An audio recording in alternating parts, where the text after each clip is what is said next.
Today I'm reacting to your Monday Night Raw Hot Take. Hot Takes is a weekly video series where I give you all a platform to be able to voice your thoughts, whether those are good thoughts, bad thoughts, or everything in between about the world of professional wrestling. So if you'd like to be featured in the next episode of Hot Takes, make sure that you're following me over on X because I ask for your hot takes there after every episode of Raw, SmackDown, and every single WWE Premium Live event. And as always, don't forget to subscribe to this channel, ring the bell for notifications. If you're a wrestling fan, I know that you're going to fall in love with this YouTube channel because we always upload daily wrestling content. And folks, it seems to now be a tradition that something huge, something groundbreaking in the world of the WWE tends to happen every single time that I'm on vacation. The last time was CM Punk when I was in Portugal, and now we have Braun Breaker's push to the world title seed while I'm in Japan. Anyways, let's jump into it. Let's see what you guys sent in. Stay in Japan. Don't come home. These shows have been incredible since you left. It does somehow seem like WWE has the uncanny ability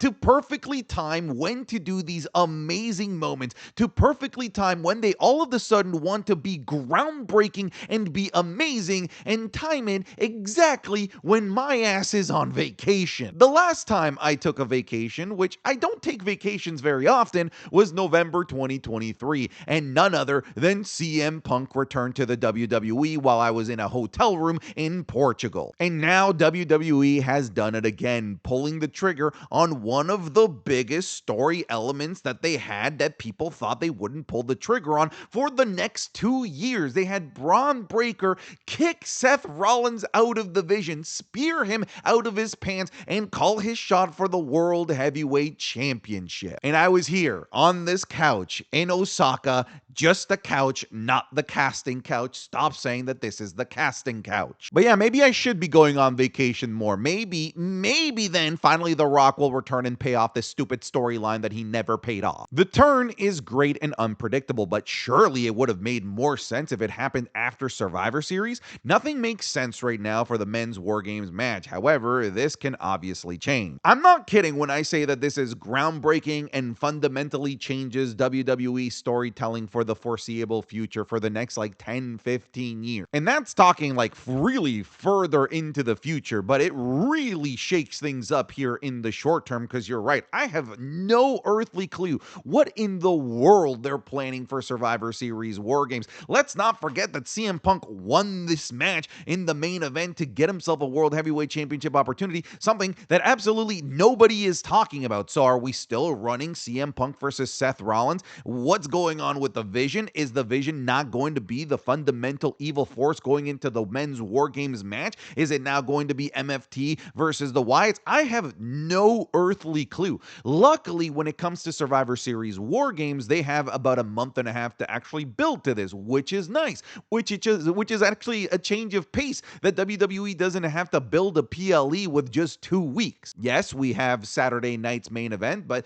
that's in 2 weeks, and then after Saturday night's main event, WWE still has a whole month to build to Survivor Series War Games, so there are going to be a lot of winding roads, a lot of forks on the road towards this road to Survivor Series War Games, and right now, we're frankly just way too far out from Survivor Series War Games for me to really be able to come up with even a remotely close idea as to what they might actually execute at this show. I have no clue where this is going. That turn was way too fast for a Triple H booking, planting the seeds at the beginning and already the tree grew by the end of the episode. Shocking, but I loved it. This goes against everything that Triple H has created in terms of expectations for his storytelling, because we know that Triple H has fallen in love with this idea of long-term storytelling to the point where it's kind of gotten annoying in that all of the major things only tend to happen really far out at major shows like the WrestleManias, Royal Rumbles, and SummerSlams of the world. Gone were the days of quick,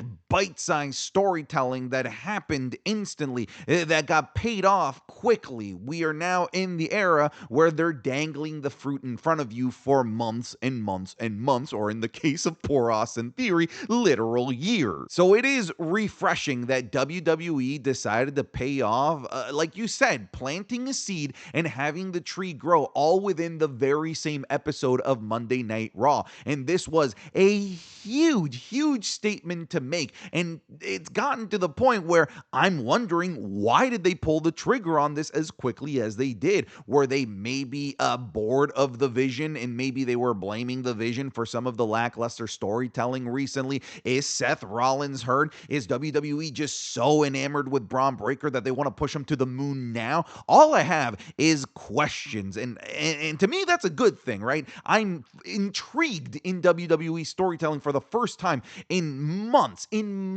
I'm now finally invested in something. And this just goes to show that sometimes you can just take the low-hanging fruit and deliver on storylines, deliver on expectations quickly, rather than just pushing them off for years or months. In this case, they didn't just, delivered it quickly in one PLE cycle. They literally did it in one episode, which was insane. Because the seed was just Seth Rollins saying, I don't need the Vision. I decided to handpick them. And if you watch Braun Breaker, when Seth Rollins is cutting that promo saying he doesn't need the Vision, he looked angry. He looked disgusted. He was shaking his head. And they paid it off all within the same episode. I thought it was awesome. I think Stephanie is arguably having the greatest debut year of all time. Sometimes you don't have to wait to pull the trigger when you have a superstar in your hand. I still think that the greatest debut year is probably going to either be Kurt Angle or Brock Lesnar, but Stephanie Vaquer certainly is going to be in the conversation. She has won the Women's North American title. She has won the NXT Women's title. She has won the Crown Jewel title. She has won the Women's World Championship. She has absolutely been knocking it out of the park and has been such an amazing signing for the WWE. And I'm with you. If you have a star, if you know that you're going to have something big there with them, then don't put them in catering. Use them. Utilize them to the best of their abilities. I still don't think that they're doing that with Stephanie Vaquer, but at the very least, they recognize that they have a special star within their grasp, and they are treating her as such. Funny enough, the year that Stephanie Vaquer is having in the WWE is what I thought they were going to do with Jade Cargill when they were rolling out the red carpet for her when she was signed over from AEW. And in the time that Stephanie Vaquer has joined the WWE, Stephanie has won 4 championships, while Jade is still sitting at just 0 singles titles. Sorry, but 2 women who just lost their match can't go out and confront the champ. Like, what credibility do you even have to challenge her? That is a very good point. It is a little bit perplexing to have both Roxanne Perez and Raquel Rodriguez go out there and basically call their shot for the Women's World Championship when they were literally just looking up at the lights in a women's tag match just like a couple of minutes earlier. Don't get me wrong, I'm excited for the prospect of new matches in the Women's World Championship scene. I would love for WWE to run Stephanie versus Raquel Rodriguez and Stephanie versus Roxanne Perez. I think that is a great idea, especially if the long-term payoff is Stephanie versus Liv Morgan, hopefully at a major show like Royal Rumble or WrestleMania. But if you want people to take these two seriously as contenders, even if you in your heart of hearts don't believe that they have any chance of winning, then you should at the very minimum set them up to feel like credible threats, because you did the complete polar opposite, sending them out there to confront a champion that has just talked about how great of a year she's had, how many championships she's won, who just won the Crown Jewel Championship, and you put 2 losers in front of her because that's what they were, because they literally just lost a match, doesn't particularly bode well. Now, this is how you end a Raw. I like seeing something different as the ending rather than the same usual repetitive endings with the babyfaces standing tall or something like that. But wow, this was shocking. It was the end of Raw. It was the very, very, very, very end of Raw. Do you know how close I was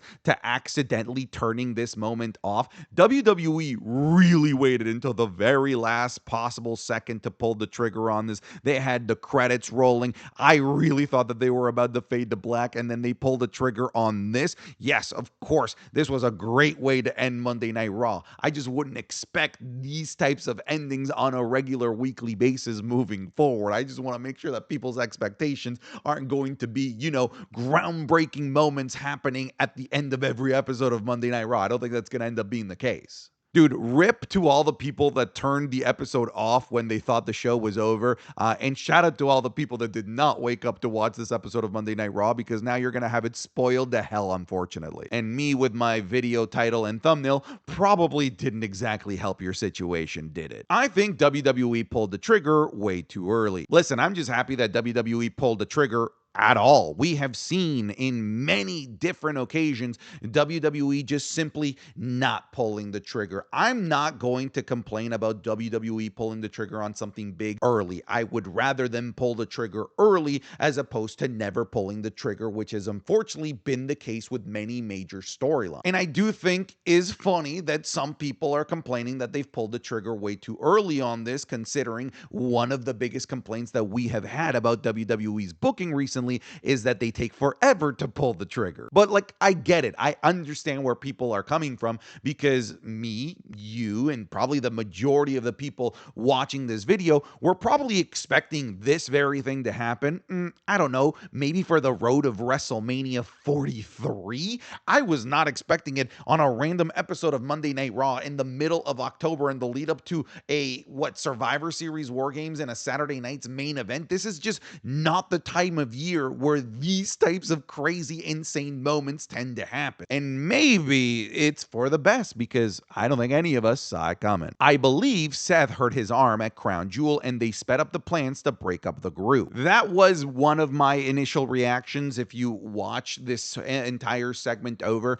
you'll actually see Seth Rollins protecting his arm quite a bit. And we can go back to the match at Crown Jewel between him and Cody Rhodes, and you can see the moment where he hurts his shoulder, and so many people believe he actually separated his shoulder there. Maybe. It's possible. However, unfortunately, when it comes to Seth Rollins, or maybe fortunately, I don't know what to believe. I don't know whether to actually take him seriously when he's hurt.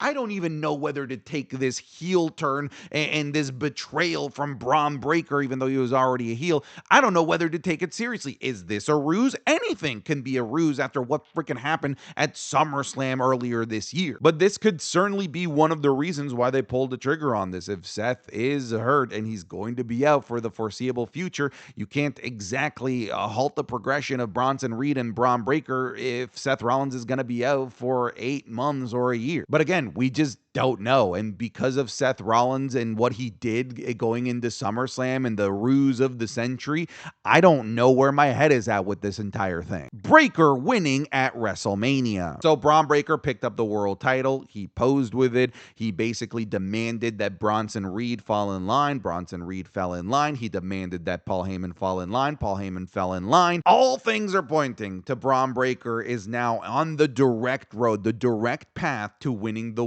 World Championship. And when it comes to somebody like a Braun Breaker, WrestleMania is kind of the quintessential perfect place to pull it off on. We all know that Braun Breaker is going to be a multi-time world champion. We all know that he's going to win Royal Rumbles and that he's going to be one of the faces of the company moving forward. And usually those types of guys tend to win their first championship at WrestleMania, like a John Cena, like a Batista did. And I wouldn't be surprised if that's the play here for Braun Breaker as early as WrestleMania upcoming here, WrestleMania 42. I'm surprised WWE pulled the trigger on the Vision breaking up this quickly. Knowing WWE, I thought it was going to take another 3 years. But the question is, why would you turn them on him after his win at Crown Jewel? Glad to see WWE throw away the long-term BS with this, at least, though. I think that's a good question. Like, logically, let's try and think about this. Why would they turn on Seth Rollins? Because we talked about it from a realistic perspective. Maybe they needed to write Seth Rollins out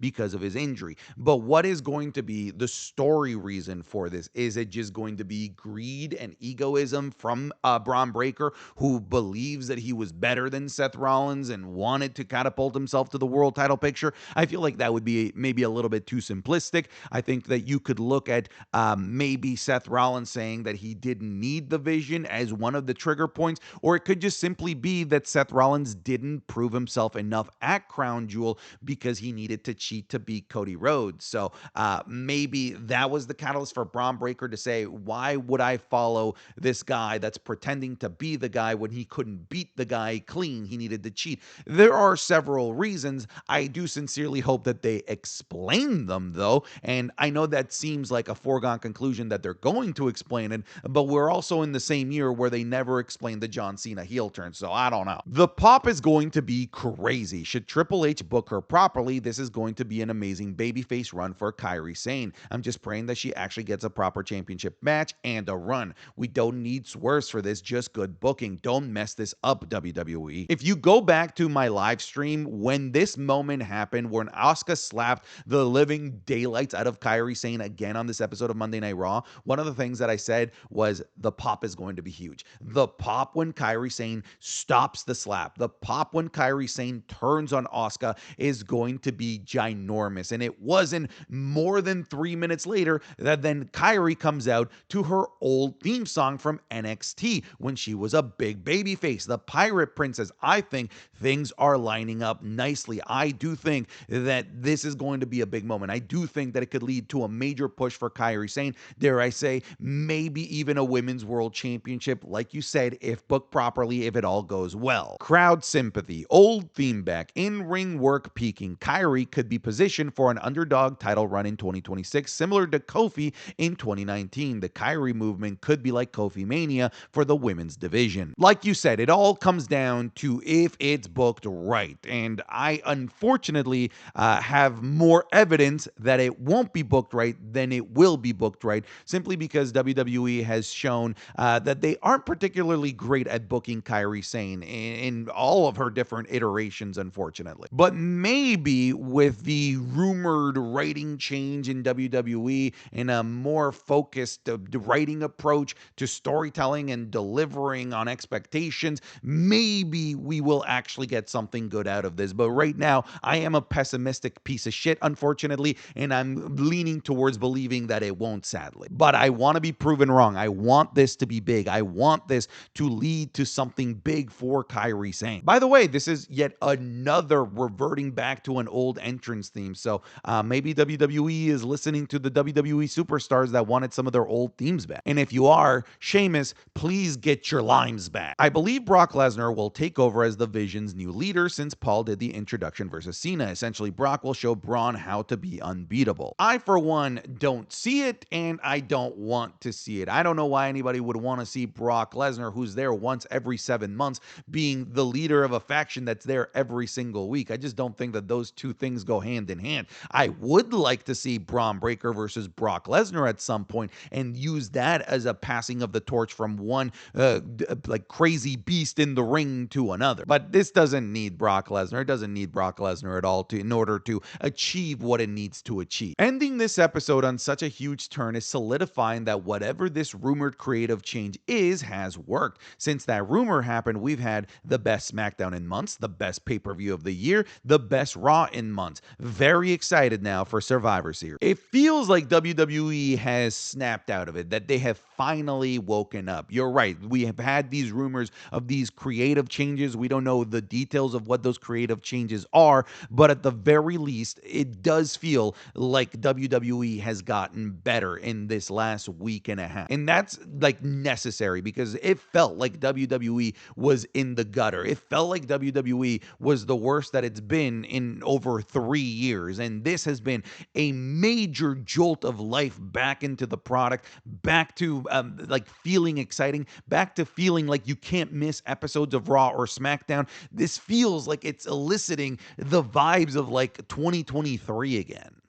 The question is, can they hold this long term? Because they can't continue to deliver major moments like this every single episode of Monday Night Raw. You need to get back to being consistently good as opposed to just hitting home runs every single episode, because you can't rely on the home run. But either way, I'm just happy that the product has improved dramatically here over the last 2 weeks. Seeing Dom become more and more like Eddie is so great to see. It's making his IC title reign much better. I agree. But I think the most important thing that's making the IC title reign better is that they're actually treating him like an IC title champion, like they're actually featuring the IC championship in the division, and they're building the cast of characters around Dominic Mysterio and the championship, like Rusev, like Penta, like the ever-looming presence of a jealous Finn Balor. This is exactly what it needed. Now, the cherry on top is how good Dominic Mysterio has been, because you're right, ever since he started channeling his inner Eddie more and more. It's been an utterly fantastic couple of months here for Dominic Mysterio. But again, I don't think it's purely because of the Eddie-isms. I do think that WWE has just done a better job at booking the division